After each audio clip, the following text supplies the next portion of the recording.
네, 투자자 여러분 반갑습니다. 김종철입니다.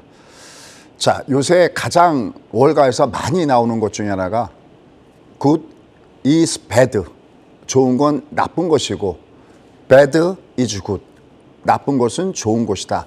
바로 대표적인 고용을 두고 하는 얘기죠.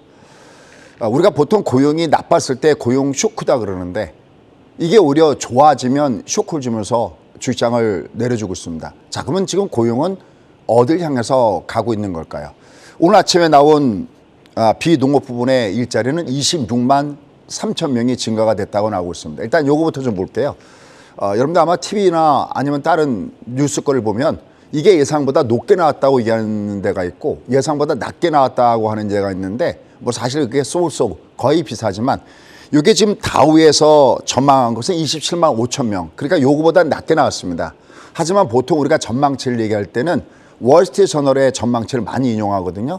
월스트리트 전망치는 요거보다는 지금 현재 26만 3천 명이면은 조금 높게 나온 부분입니다.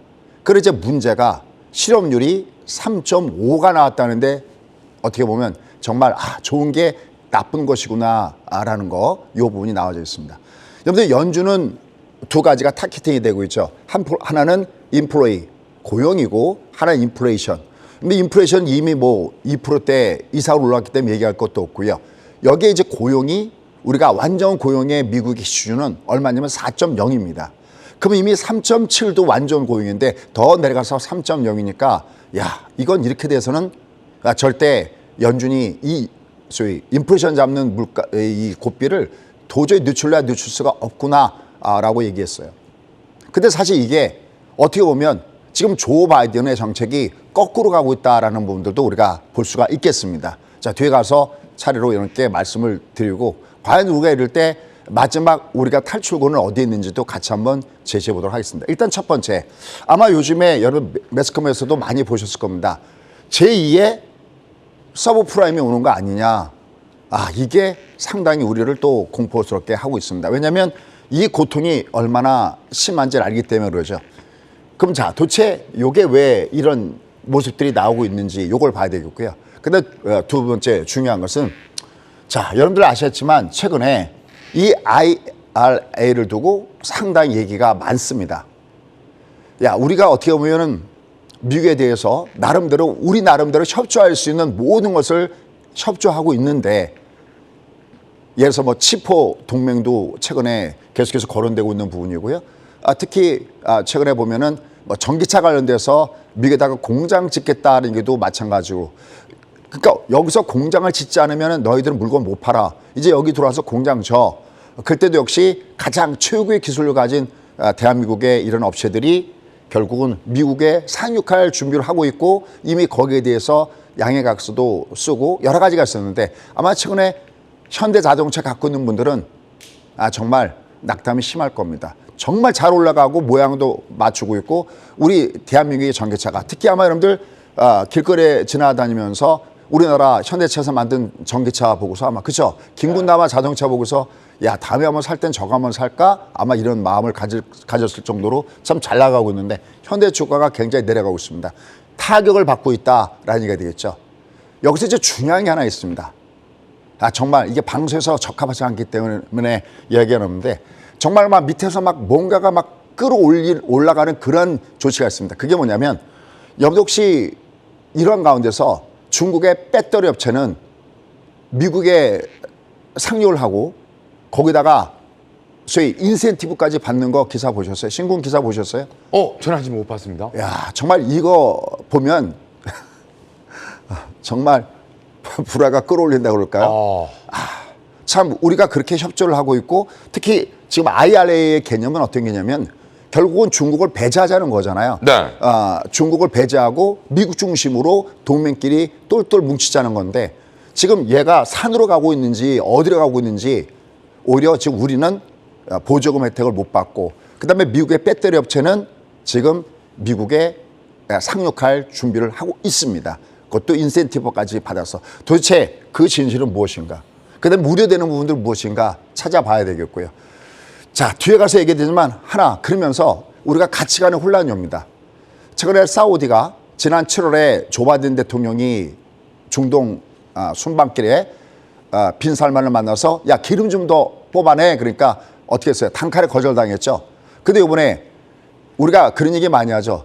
동량은 못줄 방정 쪽방은 깨지 마라. 그러는데 조 바이든의 비상에 걸렸죠. 최근에 유가가 다시 올라가는 거 보고 계시죠. 네. 증산하려고 하는 거는 노후 해놓고 그다음에 감산하는 거는 그것도 무려 200만 배럴이나 하루에 역대 최고의 이런 감산 조치를 러시아하고 손잡고 빈살만 하고 있습니다. 예전 같으면 우리는 사실은 우리 의사를 여러 가지로 바깥으로 내버리진 않아도 저희 세대, 특히 저희와 같은 세대들은 이미 약간은 미국 쪽으로 아마 기울어진 세대들이 아마 많을 겁니다. 어렸을 때 쪼꼬릿을 보고 어렸을 때 코카콜라를 보고 또 우리나라에 TV가 없었던 시절 여러분들 기밀 아시죠? 박치기. 그 영화를 보려면 우리가 집에서 보는 이 기밀 아니면 만화방에서 보는 그 TV가 전부 다 미군 부대에서 나왔던 TV였었거든요. 그러니까 이런 데에 우리가 젖어있던 우리가 더군다나 또 1950년대에 아시다시피 6.25 나타날 때 우리나라를 도와줬던 그 선한 이미지의 그 미국이 있었는데 지난번에 그런 얘기했죠. 온통 사방을 둘러봐도 적밖에 없다라는 그런 느낌을 갖고 있습니다. 이러다 보니까 사우디가 어떻게 보면 이번에 완전히 뭐 미국의 입장 보면 사우디의 배신이죠. 엄청나게 지금 미국에서 여론이 들끓고 있습니다. 저거 사우디 가만 놔서는 안 된다. 사우디나 아랍에미리트에다가 갖다 놨던 미국의 무기들을 철수해야 된다라는 얘기까지 나오면서 아주 격앙된 분위기를 보고 있습니다. 그러면 예전에는 솔직한 마음으로는 바뀌었어요. 야, 저 사우디 왜 그래? 물론 지금 감산했기 때문에 그 타격이 우리한테도 크니까 사우디 왜 그러는데 한편으로는 지금 미국이 하는 짓을 보면은 그래도 우리가 뭔가를 미국의 전체적인 정책이 협조라고 그러면은 우리가 그런 얘기 많이 하죠. 떡고물이라도 있어야 되는데 그게 아니라 최근에 보면은 오히려 중국의 배터리 업체는 미국의 인센티브까지 받아가면서 들어가고 있고 우리는 모든 걸 다 약속했던 우리는 오히려 찬밥 심세를 면치 못하고 있습니다. 도대체 이게 어디로 가고 있는지 이 부분이 매우 중요합니다. 왜냐하면 지금 시장에서는 뭔가 이런 어려움을 뚫을 수 있는 모멘텀이 필요한데 그 모멘텀이 꽉꽉 막혀버린 이런 입장에 놓여졌다는 거죠. 자, 그러면서 역시 마지막 보루. 이 연준을 돌릴 이 딱 하나. 도대체 이것은 무엇인가? 우리가 보통 그런 얘기 많이 하죠. 뭐하는 시어머니보다 뭐하는 시누이가 더 밉다 얘기를 많이 하는데요. 요새 연준 인사들이 입만 열었다 그러면 딱 한 가지만 얘기하고 있습니다. 미국 자국주의. 지금 연준은 다른 나라들을 볼 뭐랄까 여유가 없다, 볼 필요도 없다, 그리고 그쪽을 보고 있지도 않다. 오로지 연준은 미국을 위해서 존재한다는 얘기를 들었을 때 과연 우리한테 우방은 있는 것일까라는 이런 생각도 주시장의 입장에서는 해보고 있습니다. 하지만 냉정해야 하기 때문에 냉정한 시선을 가지고 한번 여러분께 가보도록 하겠고요. 여러분들의 의견 어떤지 제가 중간중간 한번 여쭤보도록 하겠습니다. 자, 그러면 첫 번째 제2의 서브프라임 문제, 이 얘기가 왜 지금 나오고 있느냐라는 겁니다. 역시 요즘에 가장 핫한 거는 금리 말고 또 하나는 환율이죠. 다행히 환율이 위에서부터 조금 꺾어지는 모습들을 보여주고 있는데 이게 왜 굉장히 문제가 되고 있느냐라는 겁니다.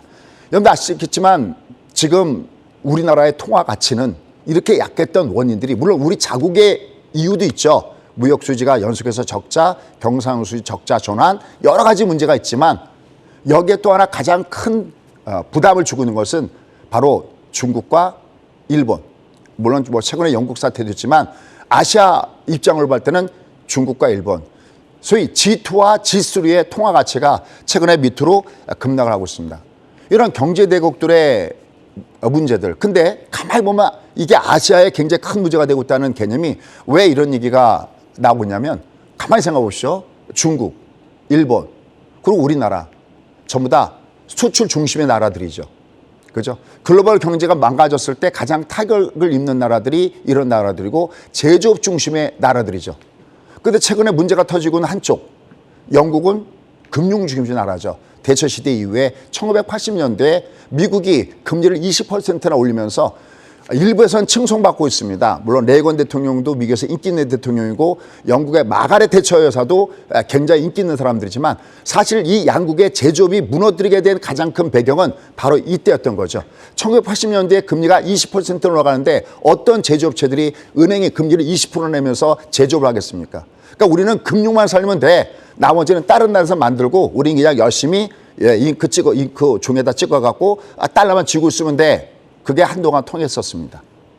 근데 요즘에 미국이 무슨 짓거리를 하고 있습니까? 우리가 달러만 있으면 돼 그러다가 이제는 어떻게 합니까? 바깥으로 나갔던 제조업체들, 소위 리쇼링이라는 이름으로 미국에 나갔던 제조업체들을 품고 있습니다. 그런데 아까 제가 조 바이든 정책이 아까 영국의 중앙은행이 하는 정책을 반하면서 트러스 가면서 열심히 두들맞고 있죠. 사실 조 바이든 정책도 어떻게 보면 트러스 정책과 전혀 다르지 않습니다. 왜냐하면 어떻게 보면요. 미국은 현재 고용이 부러지는 건 아주 간단합니다. 지금 나가 있던 외국들의 글로벌 공장들을 전부 다 미국으로 들어오면 거기서 많은 일자리가 형성이 됩니다. 이것뿐만이 아니죠. 우리도 뭐 조지아에도 공장 짓는다. 현대차가. 또 삼성전자가 또 공장을 짓는다. 또 다른 나라들도 공장을 짓는다. 그러면 그 주변이 어떻게 되겠습니까? 일자리가 어마어마하게 늘어나죠. 사실 좀 외람된 얘기지만 아마 오늘 아침에도 이 방송 듣고 있을 텐데 제가 저희 수강생들한테 이 고용지표가 발표가 되는 그 얘기했어요. 고용은 나빠질래야 나빠질 수가 없다. 만약에 설령 이번에 고용지표가 낮게 떨어진다 하더라도 그 눈높이는 연준이 말하는 눈높이는 절대 미칠 수가 없다. 왜냐하면 일자리가 이렇게 늘어나는데요. 상대적으로 그게 어떻게 보면 우리 같은 경우도 우리나라에 세워질 공장들이 아니면 전 세계 좀 더 소위 우리가 전체로 보면 못 사는 나라들, 값싼 노동력을 갖고 있는 나라들의 세워질 공장들이 전부 다 어디로 들어가는 겁니까? 바로 미국으로 들어가죠. 그 정책을 추구하는 게 누굽니까? 바로 조 바이든 정책이죠. 우리가 미국이 정권이 바뀌었을 때 공화당에서 민주당으로 바뀌었을 때 많은 기대감들을 가졌습니다. 특히 유색 인종들이 많은 기대감을 가졌습니다. 아, 이제 트럼프가 지나가고 백인 우월주의, 백인 중심에서 이제는 다른 유색 인종 중심의 어떻게 보면 다민족 중심의 이런 정신이 나오겠지. 그런데 웃기게도 하나도 바뀐 게 없습니다. 오히려 최근에 나타난 현상을 보면 트럼프 시절에는 무역 정책만 고려했으면 되는데 지금은 조 바이든 정책은 전방위로 이런 정책을 쓰고 있습니다. 물론 원인 제공은 중국이죠. 그 미국과 중국이 잘못된 그런 정책 때문에 전체 글로벌 나라들이 피해를 받고 있습니다. 그러나 그들은 눈 깜짝하지도 않습니다. 말씀드렸죠. 지금 이렇게 이 사단이 나게 된 가장 큰 배경은 미국의 금융정책이 잘못된 거였었잖아요. 무려 3조 5천억의 그 많은 돈들을 예전엔 3년에 뿌렸던 2008년도에 글로벌 금융위기 때는 3년에 걸쳐서 뿌렸던 그 돈들을 불과 3, 4개월에 한꺼번에 뿌리면서 돈의 폭우를 갖고 왔던 부분들이 있었고요. 그다음에 이들은 인플레이션을 이미 제롬 파웰의 정책 자체가 인플레이션을 2%로 타겟팅한 게 아니라 거기다가 난데없이 에버리지라는 단어를 붙였죠. 평균 인플레이션 타겟팅. 그러니까 인플레이션 얘가 넘어가더라도 가만 놔둔다라는 겁니다. 물론 그때는 그럴 수밖에 없었습니다. 왜냐? 그때는 바로 우리가 특히 뭐 멀리 갈 것도 없네요. 지금 가까이 2000년도에 지금 최근에 레리 서머스 전 재무장관이 그렇게 각광을 받고 있는 이유도 더군다나 이 양반이 어디 사람입니까? 민주당 사람이죠. 이 사람은 재무장관을 클린턴 대통령 시절에 했었고 오바마 대통령 시절에는 경제전문가였던 아주 완전한 민주당 쪽인데 계속 민주당 정치에 대해서 까고 있습니다. 특히 대표적인 것이 2020년도였죠. 그 누구도 인플레이션은 이렇게 깊게 가지 않을 것이다. 제이 앨런까지도 일시적이다. 제롬 파웰은 얘기할 것도 없고요.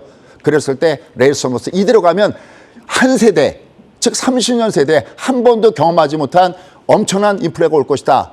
그게 결국 지나가서 맞으면서 굉장히 각광을 받고 있는 이런 모습입니다. 근데 그때는 또 그럴 수밖에 없었어요. 왜요? 그때는 소비자물 CPI가 불어 1.4, 1.5, 1%대밖에 안 됐었거든요. 그러니까 이거 충분하게 아무리 여러분들 그런 얘기 기억나시죠? 금리를 아무리 올려도 절대 인플레이션 나타나지 않는다. 이런 개이론 때문에 지금 전 세계가 고통을 받고 있습니다. 더군다나 이 돈이 너무나 많은 돈이 너무나 일거에 우리가 비도 여러 번 나눠서 오면 폭우가 아니잖아요. 한꺼번에 갑자기 왔을 때 우리가 폭우라고 하죠. 한 지역에 특히 왔을 때 폭우를 하죠. 한꺼번에 많은 돈비를 뿌렸고 이게 월스트리트가 아니라 맨스가 하면서 완전하게 물가에 이런 엄청난 일을 저질렀습니다. 그리고 너무나 대처가 늦었기 때문에 이걸 전체가 피해받고 있습니다. 그러나 미국은 이런 인플레이션을 어떻게 하고 있습니까? 다른 나라들한테 지금 수출하고 있죠. 그죠? 그 고통을 그대로 껴안고 있습니다. 그럼 사실은 다독거려지잖아요. 고생이 많구나. 그래 조만간 우리가 끝날게. 그러나 미국은 그럴 마음이 전혀 없죠. 말 그대로 시험보다 신유가 더 밉다고 계속 연준 인사보다 얘기 나오는 걸 보면은 연준은 미국을 위해서만 존재한다. 물론 그건 맞는 얘기죠. 지금 어느 나라나 다 마찬가지죠. 그러니까 도대체 지난번에 타이틀대로 아군은 도대체 어디 있는지 그런 부분이 되고 있습니다. 그런 상태에서 이제는 제2의 서브프라임이 터진다라고 하니까 이게 지금 난리가 나고 있습니다. 그 가장 중심에는 바로 아까 얘기했던 대로 경기가 내년에 똑부러질 수밖에 없겠고요. 근데 경기가 똑부러질 수밖에 없는 이유는 왜 그러냐면 한번 보십시오. 여러분들 지난 2008년도에 그러니까 2008년도, 2009년도에 우리가 소위 얘기하는 리먼 사태가 터졌을 때 그 전조 증상은 뭐였었나요? 그 앞에 전조 증상이 굉장히 중요합니다. 이때 그 앞에는 2000년대는 금리가 6.5였었거든요. 6.5였던 금리가 1%대로 내려왔습니다. 왜냐하면 IT 버블이 터지고 9.11 테러가 터지면서 6.5짜리가 1%로 내려왔습니다. 한동안 금리를 올리지 않았습니다.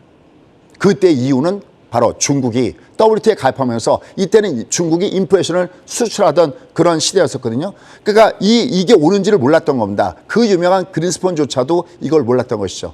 하지만 뒤늦게 브레이크를 밟기 시작했습니다. 2004년 6월 달부터 2006년 6월 달까지 2년 만에 미국이 무슨 짓을 했는지 아십니까? 딱 2년 만에 금리를 1%에서 5.25를 올렸어요. 그러니까 대략 2년 만에 한 4%의 금리를 올렸거든요. 이때 많은 미국의 경제학자들, 세계적인 경제학자는 그런 얘기했습니다. 금리를 절대 빨리 올리면 안 되는구나. 충격을 주는구나. 그래 다음엔 금리를 천천히 올려야지. 근데 비교해 보십시오. 이때 2년 만에 4% 올렸을 때 글로벌 금융위기가 터졌습니다. 그러나 지금 보십시오. 지금 금리 신고 몇 월 달부터 올렸어요? 3월 달부터 올렸죠. 네. 그러면 지금 미국의 금리가 3.25면 이대로 가면 이번에 0.7 올리면 4% 되는 거죠. 네. 제로에서부터 4%대 올리고 또 올릴 수 있잖아요. 그러면 2년 만에 올렸을 때, 물론 그때 0.25씩 올렸지만 17번이나 올리면서 이게 부러졌는데 얘는 그보다도 더 반으로 줄어든 너무나 빠른 속도로 미국이 금리 올렸을 때 내내 경기가 안 벌어지고 배경할 게 있을까요? 그렇죠? 위기를 자초하는 거죠. 그래서 여러 번 얘기했지만 제롬 파웰은 아마 세상에 2번의 고통을 안겨주다 줄 가능성이 높은 인물이다라는 겁니다. 연준 인사들은. 물론 지금 그럴 수밖에, 이거 뭐 지나가 봐야지 않은 부분들이 있겠죠. 또 지금 이대로 인플레이션 놔두면 이게 굉장히 큰 문제가 되는 것은 맞지만 우리가 뭐 샤워실에 바보이듯이 우리가 물을 틀어서 갑자기 더 물 나오면 찬물 틀고 찬물 나오면 더 물을 틀듯이 뒤늦게 인플레에 대응하면서 급격하게 스위치를 바꿨다가 이제 이것이 도저히 나중에 경기를 다시 되살리려면 얼마나 많은 비용이 들겠습니까? 이런 상태 속에서 지금 아시아에서는 중국의 위안화와 그다음에 일본의 통화가 굉장히 급락하면서 이게 제2의 서브프라임 문제로 가는 것이 아니냐라는 얘기까지 나오고 있습니다. 그런데 여기에 좀 더 구체적으로 블룸버그가 왜 위기가 오는지를 얘기해 봤습니다. 자, 어떤 얘기들이 돌아왔나 한번 보도록 하겠습니다. 지금 보시면 한국의 제2의 IMF가 나타날 가능성이 높다라는 얘기가 나오고 있습니다. 여기 보시지만 지금 소위 요번에 이러한 여러 가지 사태로 가장 타격을 받을 나라를 어딜 지목하고 있느냐. 바로 무역 적자가 나는 나라들을 지목하고 있다라는 얘기가 되겠습니다. 그 대표적인 나라는 어디입니까? 뭐 우리는 지금 무역 적자 나는 거 이미 여러분들 알고 계시는 부분들이죠.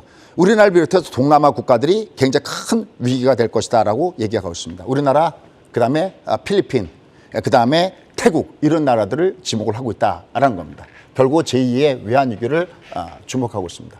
여기에 지금 문제가 심각하게 돌아가고 있는 것은 중국의 위안화와 일본 엔화. 지난번에 여러분들 방송에서도 이미 말씀드렸던 그 내용들이었죠. 지금 고시한 일로 소위 1달러당 7위안이 깨지는 소위 포치 현상이 나타나고 있고, 그다음에 일본의 엔화는 1985년도에 플라자 협의 때 했던 140위안을 돌파하면서 환율이 아직까지는 걷잡을 수 없는 산불이 번지는 듯한 이런 모습을 보여주고 있습니다. 이런 가운데서 일본과 중국이 환율 방어를 위한 정책을 펼칠 여지가 굉장히 크지 않다라는 얘기하고 있습니다. 자, 근데 여기서 하나 체크 포인트. 이게 지금 블룸버그에서 나온 내용인데 여기 지금 일본과 환율 방어를 위한 정책을 펼칠 여지가 크지 않다 했는데 이게 살짝 달라지고 있습니다. 우리가 바라는 것이 그겁니다. 이머전시 상황이 됐을 때 주변적인 여건을 바뀔 것이다. 이게 우리한테 숨어있는 하나의 실마리가 아닐까라고 생각할 수 있습니다. 지금 중국은 외환 위험 중개금을 통해서 또 일본은 얼마 전에 3조 엔을 투입해서 24년 만에 최악의 상황으로 닦고 있는 엔화에 대해서 개입한 상황이 나타나기 때문에 이게 언제든지 위험한 상황이 될 때는 들어올 수도 있구나라는 것을 한번 기대를 하게 하고 있습니다. 특히 최근에 영란은행이 한 것들이 바로 그런 부분과 연결되어 있죠. 그러나 아직 그것은 너무나 미미하다라는 얘기입니다.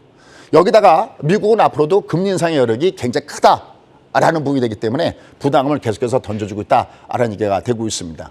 결국은 이렇게 일본의 위안화나 엔화가 동방급락하면 이건 아시아 시장은 이건 불 보듯이 뻔한 이런 얘기가 되지 않느냐라는 겁니다. 여러분들 여기 보시면 짐 오닐, 이 짐 오닐이라는 사람이 누군지 아시죠? 이 사람이 소위 브릭스라는 이 단어를 만들어냈던 사람이 바로 이 사람입니다. 이 사람이 뭐라 하냐면 여기에 주목하라는 얘기였습니다. 만약에 일본의 엔화가 달러당 150엔을 돌파한다면 그렇다면 아시아에 외환위기가 나타날 가능성이 없다. 이런 얘기들을 지금 블룸버그가 같이 인용하면서 얘기가 하고 있습니다. 그리고 무엇보다도 현재 우리나라 지금 무역 적자가 굉장히 심하게 나타나고 있는 이런 모습들. 그래서 얘기했던 대로 한국, 필리핀, 그다음에 페루, 태국 이런 쪽이 굉장히 문제가 심각하다라는 얘기가 나오고 있습니다. 자, 그러면 이러한 가운데서 우리가 하나씩 점검해볼 부분들이 나타나고 있습니다. 그러면 과연 대한민국은 지금 어떠냐라는 겁니다. 지금 현재 정부에서 나온 얘기와 그다음에 우리가 또 피부로 느끼는 부분들이 상당히 많이 차이점을 느끼고 있는데 일단 먼저 항상 제가 그런 얘기하죠. 깔 때 까더라도 팩트체크가 우선이다. 사실 알고 까자라는 얘기가 있는데 자, 첫 번째 우리나라가 소위 부채 취약성 순위에 어디 갔는지 한번 볼 필요가 있겠습니다. 이게 지금 블룸버그에서 나온 부채 취약성 순위를 나타내고 있습니다. 지금 대한민국 어디 와 있습니까? 등수가 여기 쭉 보시면 47위에 현재 랭크가 되고 있습니다. 우리가 상대적으로 부채 취약성이 굉장히 크다라고 하고 있고요. 특히 우리 지금 무슨 부채가 많아요? 신군. 우리 가계부채가 그렇죠. 가계부채가 많죠. 바로 이게 굉장히 문제입니다. 세계 가계부채 상위 10개국을 뽑았는데 불명예스럽게도 우리가 하단에 있는 게 아니라 저 꼭대기에 있습니다. 저 같이 우리랑 놀고 있는 저 나라들을 보면 레바논, 뭐 홍콩, 태국 뭐 이런 나라들이 쭉 위에 있습니다. 우리 이제 이게 이 금리를 올릴 때마다 우리 이번에 뻔히 우리도 빅스텝으로 금리를 올려야 되지 않습니까? 미국이 4%가 가고 있습니다. 그럼 우리가 이거 금리를 어쩔 수 없이 계속해서 쫓아가야 되거든요. 우리 지금 2.5밖에 안 되거든요. 벌써 영끌 좀 난리 나고 있죠. 네. 그죠? 그다음에 소위 부동산 불패 신화를 갖고 있는 강남에서도 이미 집값 빠지고 있죠. 특히 저쪽 어디입니까? 저쪽 송파구 쪽에 특히 타격이 크죠. 가락동 쪽에 헬리오시티, 그다음에 잠실에 있는 그 아파트까지도 최근에 일부 아파트에서 나오선 다른 지방은 얘기할 것도 없습니다. 이미 일부 지역은 이미 한 30% 정도 빠진 데가 있고 더군다나 가장 중요한 것은 거래의 빈곤, 거래의 절벽이 나타나고 있다는 것들도 굉장히 심하게 나타나고 있다는 거죠. 이런 상태에서 이 금리를 계속해서 올렸을 때 과연 어떤 일이 발생될 수 있을까요? 라는 겁니다. 그다음에 또 하나 최근에 소위 제2의 금융위기가 온다, 외환위기가 온다라고 얘기하는 또 하나의 지표로 들이대는 사람들이 이걸 들이댑니다. 뭐냐? 이겁니다. 우리가 어떤 나라가 안전하니 이럴 때는 우리가 소위 CDS 프리미엄 이걸 들이대죠. 이거 무슨 얘기냐면은 내가 만약 어느 나라에 국채를 샀다. 살 때 이 CDM 프리미엄은 어떤 거냐면 만약에 어떤 쉽게 하면 이런 거죠. 내가 어떤 나라의 국채를 사든 아니면 회사채를 사든 내가 그걸 사서 만약에 부도가 났다. 그러면 부도가 났을 때 나는 돈을 돌려받을 수 없잖아요. 그때 그 돈을 돌려받기 위한 일종의 보험성 성격이 CDS 프리미엄이다라고 이해하시면 이해가 편할 겁니다. 그런데 최근에 4년 10개월 만에 우리가 60pp를 돌파했다 그러는데 이 부분 보시죠. 지금 맨 꼭대기에 있는 게 이게 한국입니다. 근데 최근에 보시면 트러스 정권 들어서 문제가 굉장히 커지고 있는데 거기 어디냐면 바로 영국이거든요. 지금 영국은 바로 밑에 있습니다. 바로 대략 한 50 정도 있고 우리는 60 정도를 돌파하면서 야 우리가 최근에 CDS 프리미엄이 너무나 많이 올라가고 있는 거 아니야? 라는 걸 가지고 위기가 오고 있다라고 얘기하고 있습니다. 과연 진실은 무엇일까요? 과연 진짜 우리는 위기가 이렇게 터지고 있는 걸까요? 그다음에 이제 하나 더 볼 필요가 있는 게 있습니다. 최근에 우리가 외환 방어를 하느라고 달러 많이 썼죠. 달러 얘기도 많이 나왔습니다. 그래프 잠깐 보시죠. 추이를. 쭉 내려가고 있죠. 이게 지난 9월 말 기준으로 보면 4,343억 달러 정도로 위치를 하고 있는데 이게 지금 위에서부터 쭉 밑으로 내려가지고 있습니다. 지난 우리가 IMF 터졌을 때 우리가 공식 외환 보유가 얼마냐면 한 200억 달러였었거든요. 이 중에 가용 외환 보유고는 80억 달러 정도에 불과했었습니다. 지금은 대략 한 4,360억 달러. 그다음에 이거를 현금으로 갖고 있는 것은 한 270억 달러 들고 있고 나머지는 전부 다가 채권으로 지금 현재 갖고 있습니다. 그리고 우리는 현재 GDP 대비해서 외환 보유고 비중은 한 25%밖에 안 되기 때문에 우리가 위험하다. 이렇게 얘기하는 사람들도 많이 있습니다. 자, 그럼 여기서부터 과연 여러분들은 어떻게 생각하십니까? 신군 어떻게 생각하세요? 위기인 것 같습니까? 아닌 것 같습니까? 힘든 건 사실인 것 같습니다. 예, 신군 얘기대로 지금 굉장히 힘든 건 사실입니다. 근데 아까 제가 얘기했습니다. 깔 때 까더라도 팩트 체크는 하고 까자. 일단 먼저 추이를 보면 부담스럽죠. 외연 보고가 계속 줄고 있고 또 이게 어떻게 될지도 아직까지 모르는 부분들이고 굉장히 힘든 거는 사실입니다. 근데 앞에 거부터 팩트 체크부터 들어가도록 하겠습니다. 이 앞에 거 잠깐 보시죠. 이 앞에 CDS 프리미엄 우리가 그래프를 보면 지금 막 위기가 터질 것 같고 굉장히 급격한 이런 위치에 있습니다. 그런데 이거 우리가 많이 지금 하는 것이 글로벌 다시 제2의 IMF가 온다라는 얘기를 하고 있는데 여기 우리가 이 앞에 글로벌 금융위기가 왔을 때는 이거보다 CDS 프리미엄이 한 10배가 높았습니다. 그러니까 바꿔 얘기하면 그때 비해서 지금의 CDS 프리미엄 올라가더라도 몇 분의 몇밖에 안 된다는 거예요. 10분의 1. 10분의 1 정도밖에 안 된다는 겁니다. 물론 그러니까 우리가 안전하다. 그럴 수는 없습니다. 당연히 우리가 불편하고 더군다나 계속해서 무역 적자가 나타나고 이런 부분들은 굉장히 불편한 건 사실인데 다만 현재 위치가 요것만 갖다 대놓고 우리가 위험하다 이럴 수는 없습니다.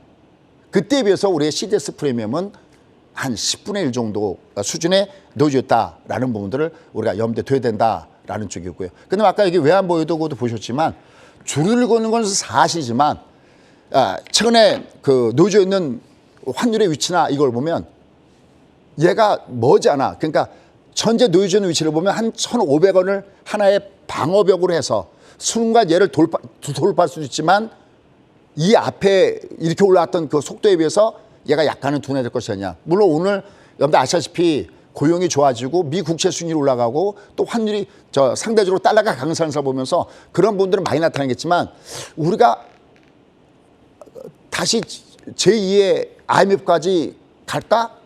할 때 그것은 뭐 제 얘기가 아니라 훨씬 많이 배우신 이런 많은 분들이 말씀드릴 때 거기까지는 아니다라고 얘기가 나오고 있습니다.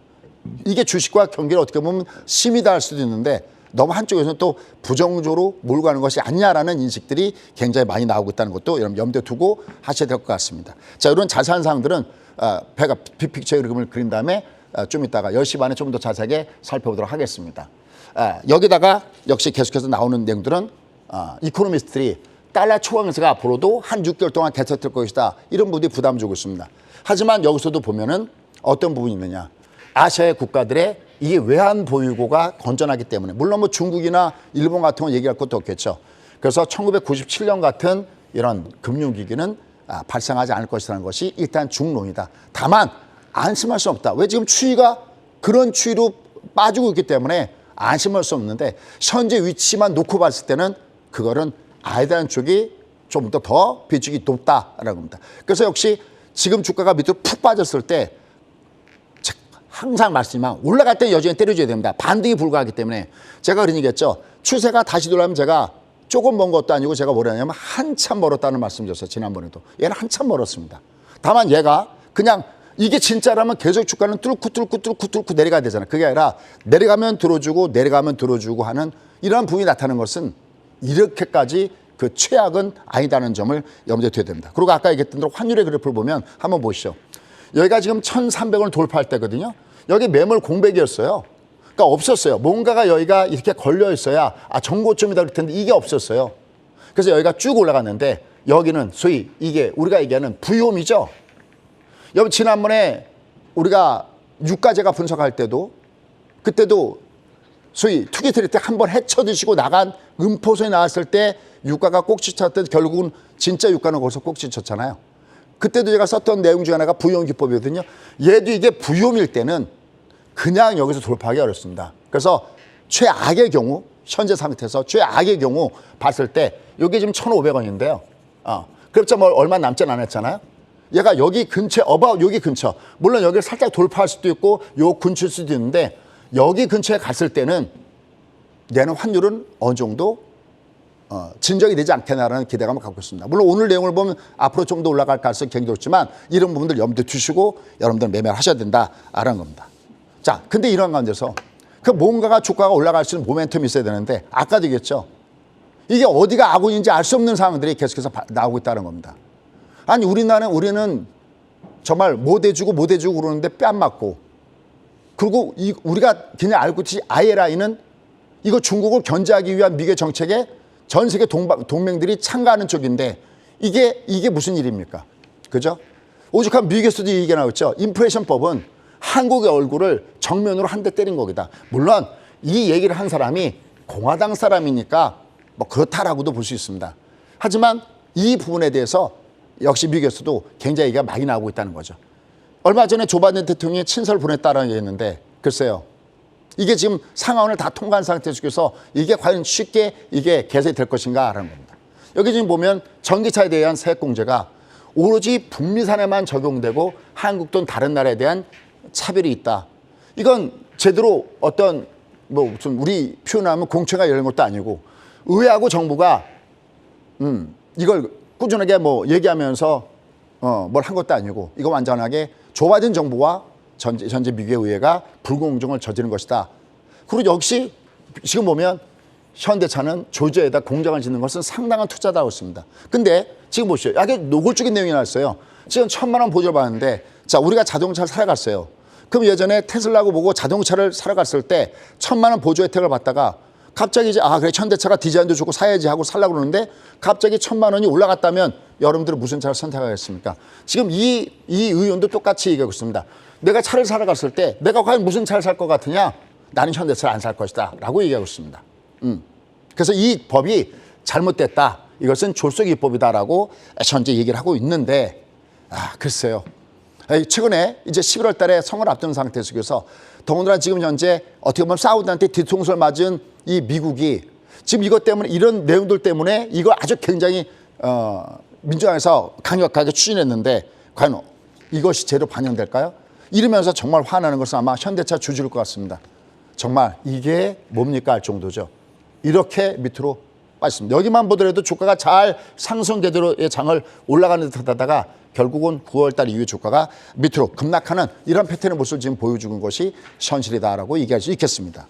그럼 이제 우리가 이러한 가운데서 뭔가가 바뀌는 모습들을 보여줘야 되는데 앞서 설명드렸던 대로 오펙 플러스에서 이번에 아시다시피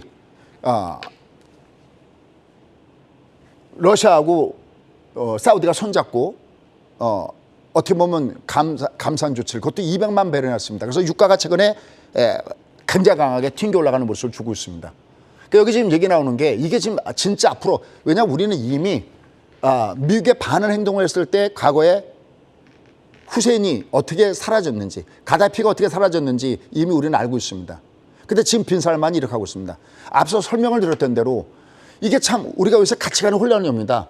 딴 데 같으면 저거 미국에 반한 행동하면 저건 잘못했어 라고 저희 윗세대들은 그렇게 많이 행동했을 텐데 지금 보면은 미국이 하는 정책이 오로지 자기만 살겠다고 얘기하고 있고 그리고 다른 나라들 전혀 배려하지 않는 정책을 쓰다 보니까 이건 자체는 당연히 유가를 급등을 시키고 모든 사람한테 불행을 주는 거니까 이건 사우디는 지탄받아서 마땅하죠. 다만 그건 지탄받아서 마땅한데 성격이 미국에 반 행동해겠다고 이제는 저거 잘못됐다고 과연 누가 할 것이냐라는 겁니다.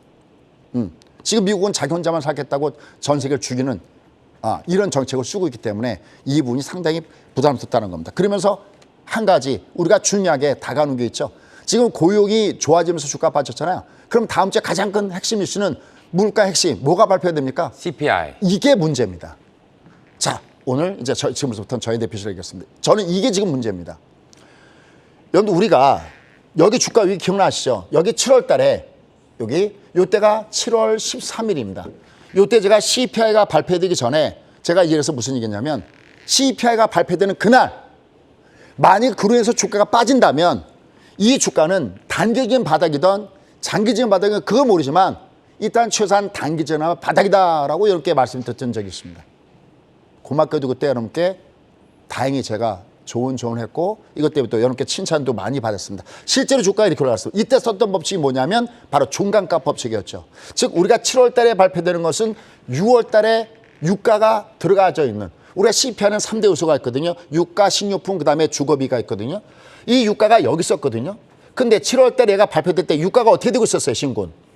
꺾이고 있었습니다. 꺾이고 있었죠. 그래서 이렇게 뭐라고 했냐면, 그렇다면 이게 정점, 얘가 나쁘게 나와서 주가는 빠질 수 있지만 이게 정점이 돼서 그러면 그 다음치, 그 다음에 7월 달 것이 발표되는 다음에는 얘가 긍정 영향을 주기 때문에 얘가 주가가 바닥일 것이다라는 얘기고 이게 운 좋게 들어맞으면서 올라갔습니다. 그런데 지금 보십시오.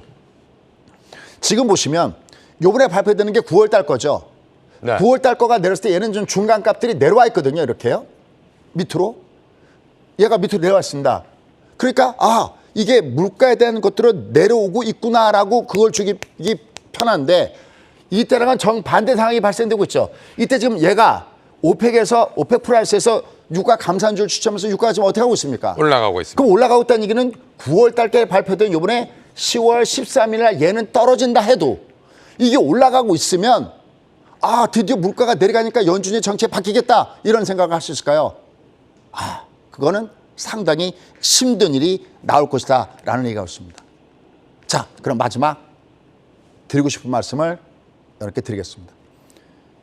지금 장은 누차 얘기했던 대로 얘가 바닥에서 천정없다고 기조를 돌리는 추세의 전환은 지난번에도 얘기했지만 아직은 한참 멀었습니다. 벌써 그 얘기를 한 지가 1년이 다 되어 갑니다. 반등입니다. 아직까지 아닙니다. 이런 얘기를 참 많이 했습니다. 그럼 이제 우리가 기다릴 수 있는 것은 뭘까요? 연준의 정책이 바뀌게 되는 거거든요. 지금 이렇게 되어 있는 이 정책들이 지금 3월 달에서 6월 달에 이렇게 바뀐 거잖아요. 3.4에서 또 예상치 4.0에서 비해서 4.4. 그 내년에 4.6. 미국은 구간금리잖아요. 그런 얘기는 5%까지 간다는 얘기잖아요.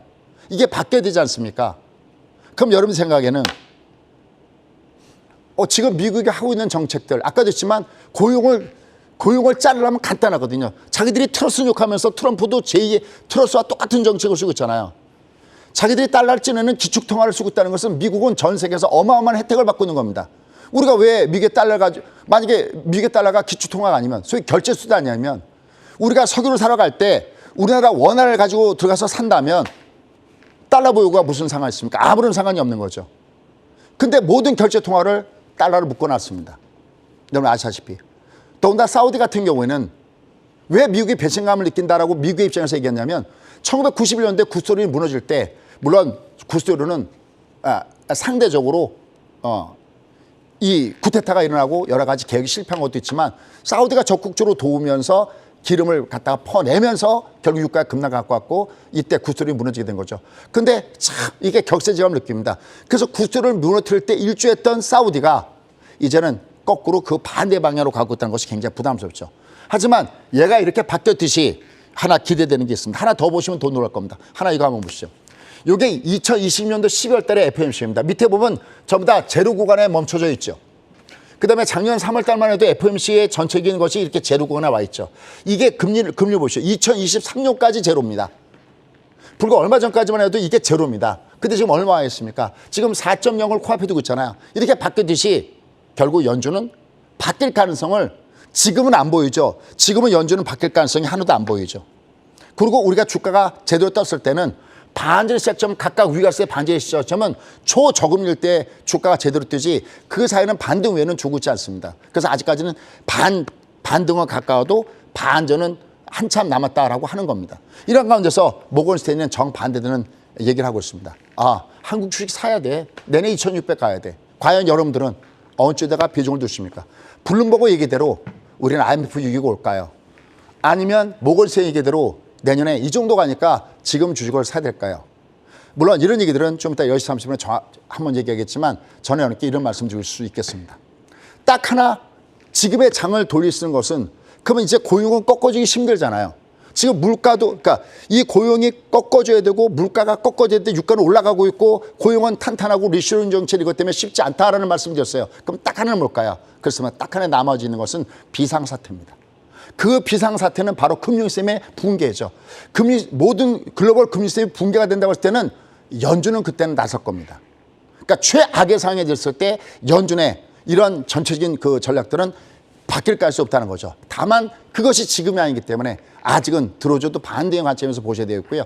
내년의 입장에서 봤을 때는 이들의 전략이 이머지 상황에서는 글로벌 금융위기 왔을 때는 돌이킬 수 있겠구나. 바로 영란은행에서 그 해답을 우리가 찾을 수 있다라는 겁니다.